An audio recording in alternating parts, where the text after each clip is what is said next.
Avis vascular centre మన దేశంలోనే the best varicose vein hospital. ఇప్పుడు డైరెక్షన్ చేస్తున్నారు కదండి సినిమా.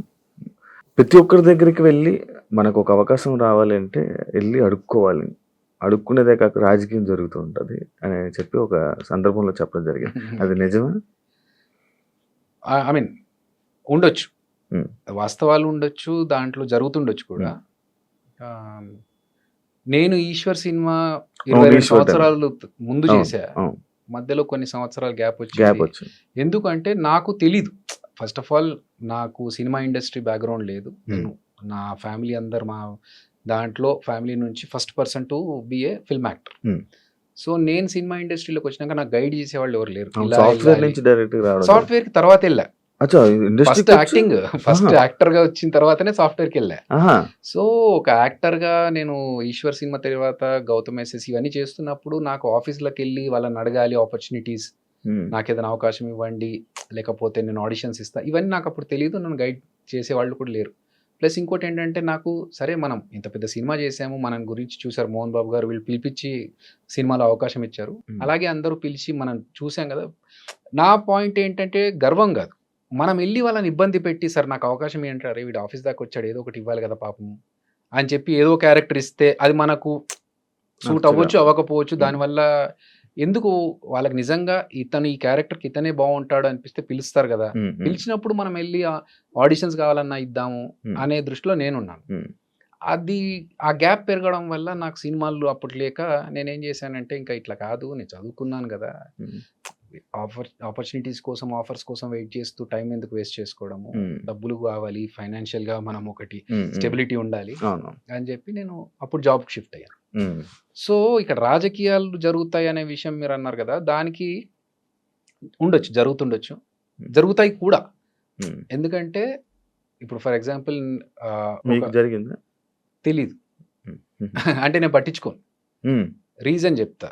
ఒకసారి నాకు ఒక సీరియల్ కోసం నన్ను ఫోన్ చేశారు, అప్పుడు నేను అసలు సీరియల్స్ చేయాలనే దృష్టిలో లేను, బట్ జాబ్ చేస్తూ జబర్దస్త్ చేస్తూ ఉన్నాను. మంచి పీక్ టైమ్స్లో నాకు ఫోన్ వచ్చింది, ఒక మెయిన్ హీరోగా మిమ్మల్ని సీరియల్ అనుకుంటున్నామండి, మీరు చేస్తే బాగుంటుంది అనుకున్నామంటే ఓకే ఇదేదో బాగుంది. అప్పుడు నేను జాబ్ వదిలేసి టోటల్గా ఇటు షిఫ్ట్ అయిపోవచ్చు, ఎందుకంటే నంబర్ ఆఫ్ వర్కింగ్ డేస్ ఎక్కువగా ఉంటాయి కాబట్టి అని అనుకున్నాను.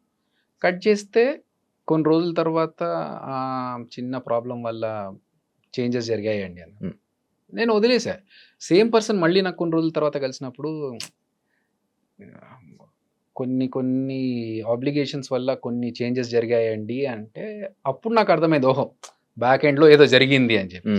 బట్ ఏంటి, ఎవరు చేశారు, ఎందుకు చేశారు అనేది పట్టించుకోవాల్సిన అవసరం అనిపించలేదు నాకు, ఎందుకంటే తెలుసుకొని చేయాల్సింది ఏం లేదు. I left it. సో జరుగుతాయి రాజకీయాలు అనేది డెఫినెట్గా. ఇప్పుడు ఫర్ ఎగ్జాంపుల్ ఒక డైరెక్టర్ ఉన్నాడు, అతనికి తెలిసిన పర్సన్ ఉన్నాడు, ప్రొడ్యూసర్ ఉన్నాడు, అతనికి తెలిసిన పర్సన్ ఉన్నాడు. ఇప్పుడు ఇద్దరిలో ఒకరికి ఆపర్చునిటీ ఉందంటే అక్కడ రాజకీయాలు జరుగుతాయి డెఫినెట్గా. మావాడిని పెట్టుకోవాలంటే మావాడిని పెట్టుకోవాలి, వర్త్ ఎవరు అనిపిస్తే వాళ్ళకి ఆపర్చునిటీ వస్తుంది నేను అనుకునేది. ప్లస్ ఫేట్ కూడా ఉండాలి. ఇబ్బంది పడలేదన్నా? Okay, it's a part of life journey, జరుగుతూ ఉంటాయి. మనం అవి పట్టించుకొని ఇబ్బంది పడుకుంటూ మనం ఆగిపోతే ముందుకు వెళ్ళలేము. ఇలా ఆఫీసులకు వెళ్ళకపోవడం వల్ల కూడా మనకు ఆఫర్స్ తగ్గిపోతాయి కదా? 100% తగ్గిపోతాయి కాదు, రావు. ఫస్ట్ ఆఫ్ ఆల్ అంటే ఇప్పుడు ఒక స్టాండర్డ్ ఉన్న పర్సన్ వెళ్ళి ఆపర్చునిటీ అడిగాడు అనుకో, హై స్టాండర్డ్ ఉన్నోడు అడగలేదు అనుకో, మనం ఏం ఆలోచిస్తాం, హ్యూమన్ సైకాలజీ, ఇది అడిగినోడికి ఇవ్వకుండా అడగనోడికి ఎందుకు ఇవ్వాలి నేను అని ఆలోచిస్తాం. సో ఇక్కడ ఉన్న వాళ్ళకి ఇవ్వచ్చు, అలా మిస్ అయిన ఛాన్సెస్ కూడా ఉండొచ్చు. బట్ నాకేంటంటే ఫస్ట్ ఆఫ్ ఆల్ నాకు వెళ్ళి అడగాలని తెలీదు. సెకండ్ థింగ్, ఇప్పుడు తెలిసిన తర్వాత నాకు పరిచయం ఉన్న డైరెక్టర్స్ దగ్గరికి వెళ్ళి నేను మాట్లాడి అడుగుతున్నాను, ఏదన్నా ఉంటే చెప్పండి, ఆడిషన్స్ వస్తాను, నేను ఇస్తాను, ఫోటోగ్రాఫ్స్ చూడండి, ఇది లుక్ నాది, if you want we can change, ఈ క్యారెక్టర్ ఇలాంటి క్యారెక్టర్స్ అయితే బాగుంటుంది. నో రీసెంట్లో నేను డైరెక్షన్ చేస్తూ కూడా వేరే డైరెక్టర్స్ని వెళ్ళి కలిసారు. ఎందుకంటే నా అంబిషన్ ఏంటంటే సినిమా ఇండస్ట్రీలోనే ఉండాలి, ఇక్కడే పోవాలి. సో వేరే పెట్టుకోవద్దు మైండ్లో అని చెప్పేసి, అందుకనే ఆడిషన్ తెలియనప్పుడు నేను వెళ్ళలేదు, తెలిసిన తర్వాత వెళ్ళి కలుస్తున్నాను, వేరే డైరెక్టర్స్తో మాట్లాడుతున్నప్పుడు ఓకే ఏమైనా ఆపర్చునిటీస్ ఉంటే ఇప్పటికైనా. సో తెలిసిన తర్వాత అడుగుతున్నాను, అట్లా అని చెప్పి వాళ్ళని ఇబ్బంది పెట్టడం కాదు. ఇప్పుడు వాళ్ళేంటి అరే పాపం అతను అడుగుతున్నాడు చాలా రోజుల నుంచి వెంట పడుతున్నాడు కదా ఏదో క్యారెక్టర్ ఇచ్చేయాలని చెప్పి ఇచ్చారనుకోండి, అప్పుడు ఏంటి అక్కడికి వెళ్ళి గుంపులో ఒక నలుగురిలో ఒకరు నిలబడాలనుకో, అప్పుడు మనకు సాటిస్ఫాక్షన్ ఉండదు. చేయవు అన్నాలంటే ఒకవేళ వచ్చినా కూడా గుంపులో అంటే దానికి ఒక రికగ్నైజేషన్ ఉండాలి. 22 సంవత్సరాల నుంచి ఉన్నాం ఇండస్ట్రీలో. అట్లీస్ట్ ఒక మొన్న తేజ గారిని కలిసా, మాట్లాడినప్పుడు నేను జబర్దస్త్ చూడనమ్మా అన్న. పర్లేదు సార్, అందరూ చూడాల్సిన కంపల్షన్ ఏం లేదు, అందరూ ఒక్కొక్కరికి ఒక్కొక్క ఇష్టం ఉంటుంది అంటే, సరే ఎలాంటి క్యారెక్టర్స్ కావాలి అనుకుంటున్నావు నువ్వు యాజ్ యాక్టర్ అంటే, సరే 22 సంవత్సరాల నుంచి ఇండస్ట్రీలో ఉన్నాను, ప్రభాస్ అన్న క్రేజ్ ఏంటో తెలుసు మీకు, అదే సినిమాతో నేను స్టార్ట్ అయ్యాను, కొంచెం అన్నా మనకు పేరుండి గుర్తుపట్టేలాగా నాకు ఒక రికగ్నైజేషన్ వచ్చే క్యారెక్టర్, అరే ఈ క్యారెక్టర్ భలే చేశాడరా అనే క్యారెక్టర్ ఉంటే ఓకే సార్, అది పాజిటివా నెగిటివా ఏంటి అనేది తర్వాత. చిన్న క్యారెక్టర్ అయినా పెద్ద, ఒక్కొక్క చిన్న క్యారెక్టర్లకు కూడా ఉండిపోతాయి లైఫ్. సో అట్లా పర్టికులర్ గా కాదు, కానీ నలుగురులో కొంతమంది ఏం చేస్తారంటే, ఓకే జబర్దస్తులు నలుగురు ఉండాలి ఫ్రెండ్స్, హీరో ఉంటాడు, హీరోతో పాటు ఒక నలుగురు గ్యాంగ్ ఉంటుంది, ఊరికే ట్రావెల్ చేస్తూ ఉంటారు డైలాగులు ఉన్నా లేకున్నా, అలాంటివి చేసి వేస్ట్. దానివల్ల మన టైం వేస్ట్, వాళ్ళ టైం వేస్ట్. ఊరికే ఎంతమందికి అన్న లైఫ్ ఇచ్చినావు నార్మల్గా? పెద్ద మాట అది, లైఫ్ ఇచ్చడం అనేది. అట్లేం లేదు, ఇప్పుడు నాకు ఒకరు ఆపర్చునిటీ ఇస్తేనే నేను ఇండస్ట్రీలోకి వచ్చాను. సో మనకు కుదిరినప్పుడు ఒకరికి ఏమైనా హెల్ప్ చేస్తే వాళ్ళ టాలెంట్ చూపించుకుంటారు కదా, అంతే తప్ప టార్గెట్ పెట్టుకొని వీళ్ళకి ఇలా చెయ్యాలి హెల్ప్ చేయాలి అన్నది అలాంటి ఇంటెన్షన్ అయితే లేదు. జబర్దస్త్లోని కానీ ఇందులోనే కానీ బయట ఉన్న ఆర్టిస్టులు కానీ సగం మంది చెప్పుకుంటారు, నేను ఈయన వల్ల వచ్చాను, ఈ పొజిషన్లో ఇలా ఉన్నాను అని చెప్తూ ఉంటారు.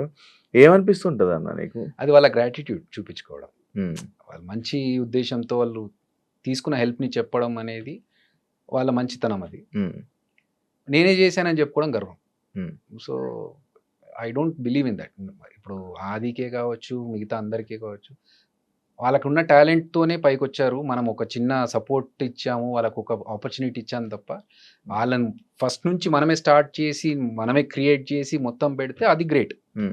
సో వాళ్ళకున్న టాలెంట్కి నేను కొంచెం సపోర్ట్ చేసి పుష్ చేశాను, అది వాళ్ళు చెప్పుకోవడం వాళ్ళ మంచితనం. అది యాక్చువల్ రీసెంట్గా నేను ఒకటి విన్నది, అన్న ఇచ్చిన ఆఫర్స్ ఇచ్చిన అందరూ అక్కడక్కడ అలా మంచి మంచి పొజిషన్స్లో ఉండి మంచిగా సెట్ అయ్యి ఉన్నారు, వై అదిరే అబ్బాయి ఇంకా అలా ఉండిపోయాడు అనేది ఒకటి ఉంది, దానికి ఏం చెప్తాను? ఏమో నాకు ఐడియా లేదు, బట్ నేను నా ఫ్లోలో నేను వెళ్తున్నాను. ఏదో ఎమోషన్ అవుతున్నాను. లేదు కొంచెం స్ట్రెచ్ చేసుకుంటున్నాను కాదు, 2-3 రోజుల నుంచి వర్కౌట్ చేయట్లేదు, అందుకే కొంచెం స్ట్రెచ్ చేసుకుంటున్నాను. బట్ ప్రాబ్లం ఏంటంటే, నేను ఎక్కువగా దాని గురించి ఆలోచన, నేను ఎందుకు ఇక్కడే ఉండిపోయాను. ఐఎమ్ స్టిల్ రన్నింగ్ 22 years తర్వాత కూడా I'm still in the industry. So అదొక హ్యాపీనెస్. ఒక బాధలో కూడా నేను పాజిటివ్ సైడ్ చూడడానికి ట్రై చేస్తాను. I try to be optimistic every time. So I'm happy with what I'm now. ఎందుకంటే నా లైఫ్లో టచ్వుడ్ నేను అప్పు చేయాల్సిన సందర్భం రాకుండా చూసుకున్నాను. నాకు మేబీ మీరు అన్నట్టుగా యూనో ఎక్కువగా వెళ్ళిపోయి కలిసిపోయి వాళ్ళతో కూర్చొని మాట్లాడి మన కొంచెం ఆపర్చునిటీస్ కోసం ట్రై చేయడం అవన్నీ మనకు తెలియదు. నెట్వర్కింగ్ అంత ఎక్కువ వచ్చినప్పుడు కలిసినప్పుడు మాట్లాడినప్పుడు మాత్రమే ఏంటి అని. అంతే తర్వాత ఒకసారి షూట్ అయిపోయినా, ఆఫీస్ అయిపోయినా, ఏదైపోయినా నేను డైరెక్ట్ ఇంటికే, ఇంకా వేరే ఫ్రెండ్స్ దగ్గరికి వెళ్ళి ఆడుకోవడాలు, టైం పాస్లు చేయడాలు ఏం లేవు అస్సలు. ఏ అలవాటు లేదు, ఎక్కడ టైం పాస్లు చేసేది లేదు. ఎప్పుడో ఎవరిదో ఫ్రెండ్ బర్త్డే ఉంది ఖచ్చితంగా వెళ్ళాలి అంటే తప్ప, ఒక బర్త్డేకి వెళ్ళడం తప్ప ప్రెసెంట్ హ్యాపీగా నేను ఇంట్లో కూర్చొని టీవీలు చూసుకుంటే, సినిమాలు చూసుకుంటే అదే నా టైం పాస్. సో మేబీ అదొక రీజన్ కావచ్చు. అదర్వైజ్ అంటే నాకు ఎప్పుడు ఆ ఫీలింగ్ రాలేదు, అందరూ ముందుకు వెళ్ళిపోతున్నారు నేను ఇక్కడ ఉండిపోయానే అనే ఫీలింగ్ నాకైతే లేదు. ఎందుకంటే నేను ఉన్న దాంట్లో నాకు హ్యాపీగా ఉన్నా. ఇదే టాపిక్, భజన చేస్తేనే జీవితం లైఫ్ అనేది చంటన్న ఇచ్చిన ఒక స్టేట్మెంట్.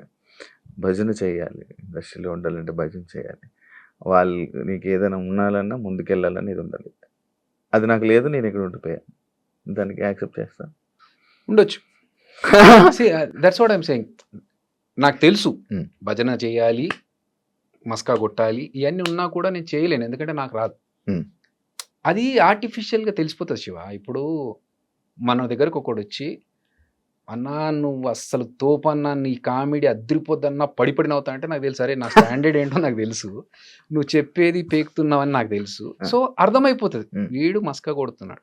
ఆ మస్కా కూడా ఏంటి, కొంతవరకు రియలిస్టిక్గా ఉంటే ఓకే, అన్నా నీ బాడీ చూస్తే జిమ్ బాడీ, ఇక్కడ అర్థమైపోతుంది. ఇది ఎగ్జాజరేట్ చేసి చెప్తారు చూసారా, మనకు అర్థమైపోతుంది వీడు కొంచెం ఆర్టిఫిషియల్ క్యాండిడేట్, వీడితో దూరం ఉండదు. సో ఇదే థింగ్ మనం అవతలతో చేయొద్దు. ఇప్పుడు ఒక హీరో సినిమా ఫ్లాప్ అయింది అనుకుందాం, మనం వెళ్ళి అద్దరిపోయింది సార్ సినిమా, అద్దరిపోయింది అన్నా, అసలు నువ్వు నెక్స్ట్ అది ఇది అని చెప్తే వాళ్ళకి తెలియదు ఆ సినిమా పోయింది, వీడు ఏదో పేక్తున్నాడు. అప్పుడు ఏంటి, మన గురించి మన జెన్యూనిటీ గురించి వాళ్ళకు ఒక డౌట్ క్రియేట్ అవుతుంది. ఎందుకు అది చేయడం? అట్లాంటి విషయాల్లో నేను చెప్పకుండా ఉండడం ప్రిఫర్ చేస్తా. అబద్ధం చెప్పి వాళ్ళని కన్విన్స్ చేసి మోసం చేయడం కంటే ఐ రాదర్ కీప్ క్వైట్. నిజంగా బాగుండి నిజంగా ఎక్స్ట్రాడినరీ అనిపించినప్పుడు వెళ్ళి చెప్తా. అది మస్క కదా, అలా వాళ్ళకి కూడా తెలుస్తుంది జెన్యున్. అవును. అనే ఒకప్పుడు జబర్దస్త్ ఎలా ఉండేది, ఇప్పుడు ఎలా ఉంటుంది? రాను రాను ఒక బూత్ షో అని చెప్పి కామెంట్స్, రాను రాను కామెడీ తగ్గిపోయింది, డబుల్ మీనింగ్ వర్డ్స్ ఎక్కువైపోతున్నాయి అనే దానిపై నువ్వేమని చెప్పాలనుకుంటున్నా? యాక్చువల్గా బూత్ షో అనే పేరు ఫస్ట్ నుంచి ఉంది మాకు. అది ఎలా చెప్పాలి, ఇప్పుడు నేను ఒక స్కిట్ చేశాను. నేను ఒక ఎంఎస్సి ఎలక్ట్రానిక్స్ బ్యాక్గ్రౌండ్ పీజీ స్టూడెంట్ని, సాఫ్ట్వేర్ బ్యాక్గ్రౌండ్ నుంచి వచ్చి జనాలు ఎంజాయ్ చేస్తున్నారు ఇదే ప్యాటర్న్ ఏమో అనుకునే ఒక అపోహతో ఒక స్కిట్ చేసా. దానికి బండబూతులు పడ్డాయి నాకు, తిట్లు. అరే ఇది కాదా, ఓకే ఐ రియలైజ్డ్ చెయ్యొద్దు ఇలా అని చెప్పి. కానీ వర్స్ట్ థింగ్ ఏంటంటే శివ, ఇప్పుడు అదే క్లిప్ ఏదైతే ఉంటుందో అది వైరల్ ఉంది. ఇంకా 10 సంవత్సరాల కూడా అదే క్లిప్ వైరల్ ఉంది. నేను సోషల్ రెస్పాన్సిబిలిటీ ఉంది మనకు కూడా, మనం చేయాలి, మంచి విషయాలు చెప్పాలి, జనాలకి మెసేజ్ చెప్పొచ్చు దీని ద్వారా అని చెప్పి చెట్ల గురించి, చెట్లు నాటాలనే విషయం, నీళ్లు సేవ్ చేయాలనే విషయం కావచ్చు, ఇలాంటి చాలా విషయాలు చెప్పాను. తడి చెత్త పొడి చెత్త ఈ సెపరేషన్ గురించి చాలా మందికి తెలియదు. ఈ స్కిట్స్ లో భాగంగా చెప్తే ఏమైనా ఇన్ఫర్మేషన్ వస్తుందేమో, అసలు ఎవడు పట్టించుకోలేడు దాని గురించి. సో బూత్ షో అని అన్నారు, అవి జరిగినాయి. కానీ చాలా మంది ఏంటంటే వచ్చి మేము బాగా ఎంజాయ్ చేస్తామండి ఇలాంటి స్కిట్స్ అని కూడా చెప్పిన వాళ్ళు ఉన్నారు. సరే అప్పటికి ఇప్పటికీ మారింది, రాను రాను ఇంకా వర్స్ట్ అవుతుంది అంటే మేబీ ఆడియన్స్ పర్స్పెక్టివ్ కూడా మారుతుంది. ఒక డికేడ్ 10 years అవుతుంది కదా జబర్దస్త్ స్టార్ట్ అయ్యి. సో అప్పుడున్న ఆడియన్స్ ఇప్పుడున్న ఆడియన్స్ కి జనరేషన్ మారేసరికి ఆ తేడా వల్ల మేబీ అలా అనిపిస్తుందేమో. బట్ ఎక్స్ట్రీమ్ వెళ్ళిపోయి చేస్తున్నవైతే ఏం లేవు, ఆల్రెడీ ఫస్ట్ నుంచి ఉన్నవే ఇప్పుడు చేస్తున్నారు. ఇప్పుడున్న వాళ్ళు కూడా మా టీమ్స్లలో ఉన్న వాళ్ళు ఇప్పుడు టీమ్ లీడర్స్ అయ్యారు. అంతే తప్ప మరీ బండబూతులకు వెళ్ళిపోయి వల్గర్గా చేస్తున్నా ఉంటే ఉండొచ్చు. నేను చూడలేదు చాలా రోజులు, ఈ మధ్య కాలంలో చూడట్లేదు. నేను వెబ్ సిరీస్ డైరెక్షన్ లో ఉన్నప్పుడు ఇంకా నాకు టైం సరిపోవట్లేదు. ప్రోమోస్ వరకు చూస్తున్నాను కానీ అక్కడికి వెళ్ళి చూసే టైం దొరకట్లేదు. కాకపోతే ఇంకొక విషయం శివ, ఇప్పుడు కొన్ని పాత సినిమాలు వస్తూ ఉంటాయి, ఆ పాత సినిమాలో హీరో హీరోయిన్ మాట్లాడుకున్న డబుల్ మీనింగ్స్ గురించి మీమ్స్ వస్తూ ఉంటాయి. ఇప్పుడు రీసెంట్ గా వైరల్ అవుతున్నాయి. అరే మనము 10 ఏళ్ల కింద మనము మాట్లాడిన మాటలు, ఇప్పుడు 5 ఏళ్ల కింద మాట్లాడిన మాటలు, ఈ పెద్ద పెద్ద హీరోలు, పెద్ద పెద్ద స్టార్స్ అప్పుడు వీళ్ళు మాట్లాడినప్పుడు దాని గురించి ఎవరు అనలేదు, క్వశ్చన్ చేయలేదు. తర్వాత మనం ఏదో బచ్చగలం. ఇప్పుడు వాళ్ళ ముందు స్టాండర్డ్కి మన స్టాండర్డ్ ఎంత, వాళ్ళే మాట్లాడినప్పుడు అబ్జెక్షన్ పెట్టలేదు ఆడియన్స్. ఇప్పుడు ఎందుకు దీని మీద పడుతున్నారు, దీని బూత్ షో అంటున్నారు?